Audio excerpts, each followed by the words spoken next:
అందరికీ నమస్తే. ఈ వార్త తర్వాత మళ్ళీ ముఖ్యమంత్రి గారు ఏమన్నా ఎంక్వైరీకి ఆదేశిస్తారేమో అనిపిస్తుంది. ఎందుకంటే ఇండస్ట్రియల్ భూములు అమ్మాలంటే ఆ వార్త బయటికి ఎట్లా లీక్ అయింది? అసలు ఈ వార్తను ఎవరు చెప్పిండ్రు బయటికి? కేబినెట్ సమావేశానికి ముందే ఎట్లా తెలిసింది? బీఆర్ఎస్ వాళ్ళకో లేకపోతే ప్రతిపక్షాలకో వార్తలు ఎట్లా వచ్చినాయని చెప్పి ఎంక్వైరీ చేసిర్రు కదా! లోపల ఎంక్వైరీ చేసి ఎవరో ఆఫీసర్ తెలిసిండ్రు, మినిస్టరే బయటికి చెప్పిండు, ఆఫీసర్లే బయటికి చెప్పిండ్రు. వీళ్ళంతా పోగొట్టుకున్నారని చెప్పేసి వార్తలు రాపిచ్చుకున్నారు కదా! ఇప్పుడు నేను చెప్పబోయే వార్త కూడా అట్లాంటిదే. ఒక సీఎం ఆఫీసు సంబంధించిన ఒక గ్రూప్ ఇది. WhatsApp group. ఈ వాట్సాప్ గ్రూప్‌లో ఏం పోస్ట్ అయితాయి, ఎవరెవరు ఉన్నారో మొత్తం స్క్రీన్ షాట్స్ బయటకొచ్చినాయి. ఈ స్క్రీన్ షాట్స్ ప్రస్తుతం సోషల్ మీడియాలో అవైలబుల్‌లో ఉన్నాయి. ఇది చూస్తే అసలు మన వాట్సాప్‌లో కనిపించేటివి లేకపోతే సోషల్ మీడియాలో కనిపించే ఫేక్ వార్తల ఫ్యాక్టరీ మొత్తం సీఎం ఆఫీస్ నుంచే నడుస్తున్నట్టు అనిపిస్తుంది. సీఎం ఆఫీస్‌లోనే ఫేక్ ఫ్యాక్టరీ. అబద్ధాల వార్తలను లేకపోతే అవతలోని కించపరిచే విధంగా వార్తలు, లేకపోతే అవతలోల మీద కుట్రలు చేసే వార్తలు. అసలు ఇంత స్టెమినా నేను ఈ గ్రూప్‌లో కొన్ని చూపిస్తాను నేను మీకు ఈ వీడియోలోనే. ఇంత కసరత్తేందో అసలు జనాల సమస్యల మీదనో, లేకపోతే అసలు ప్రభుత్వం పాలన మీదనో, అడ్మినిస్ట్రేషన్ మీదనో అసలు దాని మీద కాన్సంట్రేషన్ చేస్తే వీళ్ళు బాగుపడేవాళ్ళేమో. ఈ 2 సంవత్సరాల్లో ఇంత చెడ్డ పేరు తెచ్చుకునే అవకాశం దొరికేది కాదేమో. కానీ ఇప్పుడు ఈ ఈ చాట్ అయితే బయటకొచ్చింది. ఎవరెవరు ఎక్కడ చాట్ చేసిండ్రు, ఎట్లా వీడియోస్ ఎట్లా తయారు చేస్తుండ్రు వీళ్ళు, ఫేక్ ఎట్లా బయటపెడతారు, మనుషుల మీద ఎట్లాంటి ప్లాన్ చేస్తారు, వీళ్ళ ఆలోచనలు ఎట్లా ఉంటాయి అనేది మొత్తం ఈ వాట్సాప్ గ్రూప్‌లో నేను మీకు చూపిస్తాను. అంతకన్నా ముందు సబ్స్క్రైబ్ చేయండి, షేర్ చేయండి. నిజానికి సీఎం ఆఫీసు లేకపోతే సీఎము లేకపోతే గవర్నమెంటు అసలు పక్కోళ్ళ గురించి పట్టించుకునేంత టైం దొరకదు. వాళ్ళు గనక పరిపాలన మీద కాన్సంట్రేషన్ చేస్తే అసలు వాళ్ళ చేతికి గోక పెడితే గోక్కునే టైం కూడా దొరకదు. పక్కనోడు గోకాలే. అంత బిజీగా ఉంటారు. కానీ వీళ్ళకేం పని లేదనిపిస్తుంది. వీళ్ళకేం పని లేదు. వీళ్ళు ఎంతసేపటికి వాళ్ళ పర్సనల్‌గా వ్యవహారాలు తప్ప పరిపాలన, జనము, మనం అధికారులు, లేకపోతే మనం అధికారంలో ఉన్నాం ఏమన్నా చేద్దాం ఇట్లాంటి ఆలోచన ఏమీ లేదు. వీళ్ళు 18 గంటలు కష్టపడతారు, 20 గంటలు కష్టపడతారు. ఇదంతా ఉత్తి మాటలే. సీఎం ఆఫీసు చాలా ఇంపార్టెంట్ వ్యక్తులందరూ ఉన్న గ్రూప్ ఇది. ఈ గ్రూప్‌లో జరిగిన డిస్కషను అది చూస్తే సీఎంకే పని లేదు. ఒక సీఎం ఆఫీస్‌కి ఏం పని ఉంటది? సీఎంకి పని లేనప్పుడు మినిస్టర్‌లకి ఏం పని ఉంటది? మినిస్టర్‌లకు పని లేనప్పుడు అధికారులకు ఏం పని ఉంటది? అధికారులకు పని చేయనప్పుడు గవర్నమెంట్‌కి ఏం పని ఉంటది? జనాలను గాలికి వదిలేసి వీళ్ళు చేస్తున్న పని ఇది అని నాకు అర్థమైంది. నా పక్కన నేను మాట్లాడుతున్నా, నా పక్కన స్క్రీన్‌లో కనిపిస్తది చూడండి. ఇది ఒక గ్రూపు. ఏంటిది? తెలంగాణ రైజింగ్ టాప్ కమ్యూనికేషన్స్ అంట. నేను అందుకే అంటున్నా. ఈ వీడియో తర్వాత అసలు ఇవి ఎట్లొచ్చినాయి బయటికని ఈ గ్రూప్ అడ్మినో లేకపోతే ఈ గ్రూప్‌లో ఉన్న అందరి మీద నిఘా పెట్టేసి వాళ్ళందరిని జాబ్‌లోకి ఉడబిక్తారేమో నాకు తెలవదు. తెలంగాణ రైజింగ్ టాప్ కమ్యూనికేషన్ అంట. దీనిలో ఎవరున్నారు? అన్వేష్ రెడ్డి సీఎంఓ అన్నట అడ్మిన్. తర్వాత ఇంకెవరెవరో కొంతమంది ఉన్నారు, మనకు తెలియనోళ్ళు ఉన్నారు. తర్వాత సతీష్ మన్నే కాంగ్రెస్ అడ్మిన్. ఆయన వచ్చేసి సోషల్ మీడియా ఇన్ఛార్జ్.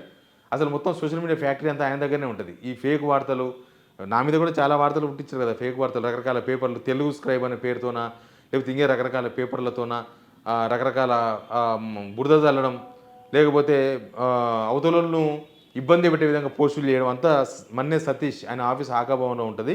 దానిలో కూడా చాలా social media handles, private handles అంతా కూడా గవర్నమెంట్ ఆఫీసులు నడుపుతారు. తర్వాత శ్రీరామ్ కర్రీ అని కనిపిస్తుంది వెనకాలనే, దాని కిందనే చూడండి, కింద నుంచి మూడోది. శ్రీరామ్ కర్రీ అంటే డిజిటల్ ఇన్ఛార్జ్. మీకు బాగా గుర్తుండాలి, రేవంత్ రెడ్డి ఎప్పుడు ఫారెన్ పోయినా ఆయన ఎంబడే ఉంటాడు. ఎందుకంటే ఇంగ్లీష్ బాగా మాట్లాడతాడు. అంతకుముందు డీసీలో రిపోర్టర్గా పనిచేసిండు. ఆయన ఏపీ, ఆయన ఒడిషా నుంచి ఏపీలో సెటిల్ అయ్యిండు. ఏపీ ఆయన ఇక దీనిలో ఎవరెవరు ఏపీలో మొత్తానికి తెలియదు. కానీ important Telangana rising top communications అంటే తెలంగాణ రైజింగ్ టాప్ కమ్యూనికేషన్స్ అంటేనే వ్యవహారం ఏందో మీరు అర్థం చేసుకోవాలి. తర్వాత దీనిలో వస్తున్న పోస్టులు ఏంది? ఇదిగో చూడండి, ఇది ఒక స్క్రీన్ షాట్ చూపిస్తే ఇంకా కొన్ని ఇది ఒకటి చూపిస్తా చూడండి. దీనిలో ఏం కనిపిస్తుంది పక్కన? ఎవరు పెట్టిండ్రు?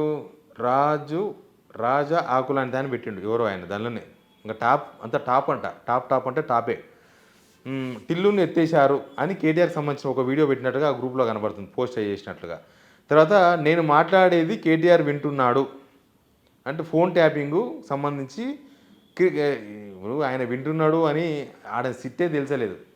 సిట్టే బోర్ల బొక్కలు పడ్డది. వాళ్ళని సాక్షులుగా పిలిచారు, నిందితులుగా కాదు. సాక్షులుగా పిలిస్తే అయిపోయినట్టు కాదు, నిందితులుగా పిలిస్తే ఎంక్వైరీ స్టార్ట్ అయినట్టు. అసలు ఇప్పటిదాకా ఫోన్ ట్యాపింగ్ అయితే విచారణ స్టార్ట్ కాలేదు నా దృష్టిలో అయితే. ఎందుకంటే అందరూ సాక్షులే. మరి ఎవరు దీనిలో తప్పు చేసిన వాళ్ళు ఎవరు? అందరూ సాక్షులే. అందుకే ఏం తెలియలే. కానీ వీళ్ళు మాత్రం ఇవన్నీ వీళ్ళు ఏం చేస్తారంటే ఇలా తయారు చేసి ఈ గ్రూప్లో పెట్టుకొని తర్వాత ఇక్కడ నుంచి స్ప్రెడ్ చేస్తారనమాట. కాంగ్రెస్ సోషల్ మీడియాలో రకరకాల ఫేస్బుక్ పేజీలలో అక్కడ ఇక్కడ స్ప్రెడ్ చేస్తుంటారు. ఇంకొకటి చూపిస్తాను ఆ పక్కన, అది కూడా చూడండి.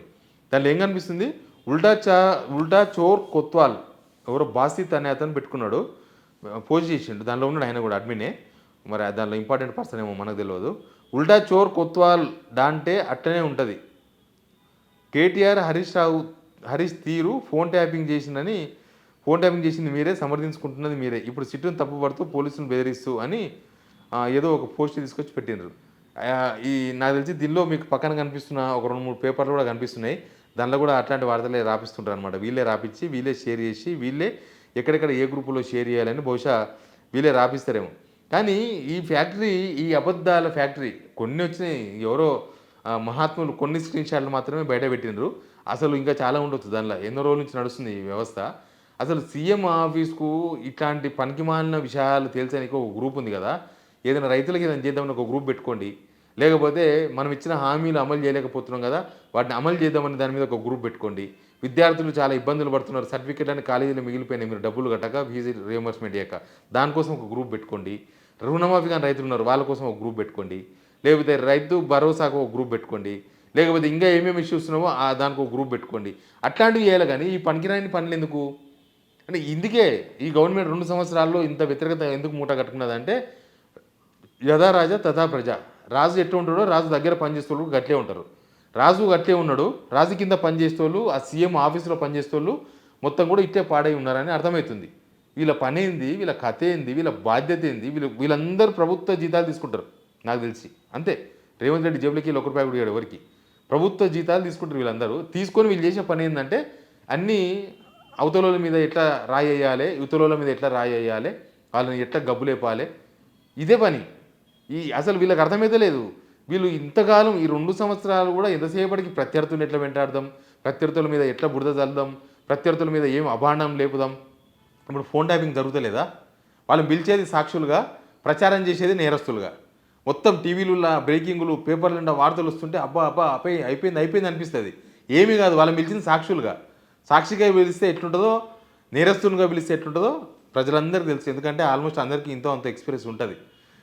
అది జరిగేది. కానీ వీళ్ళు చేసే ప్రచారం మాత్రం ఎట్లుంటుంది, అయిపోయింది, దొరికిపోయిండు, ఈయననే మొత్తం చేపించిండు, ఆయన వీళ్ళ ఫోన్లు విన్నాడు, వీళ్ళు వాళ్ళ ఫోన్లో విన్నాడు అని చెప్పేసి తప్పుడు ప్రచారం అనమాట. ఆయన హడావిడి హంగామా ప్రొజెక్షన్ అనమాట.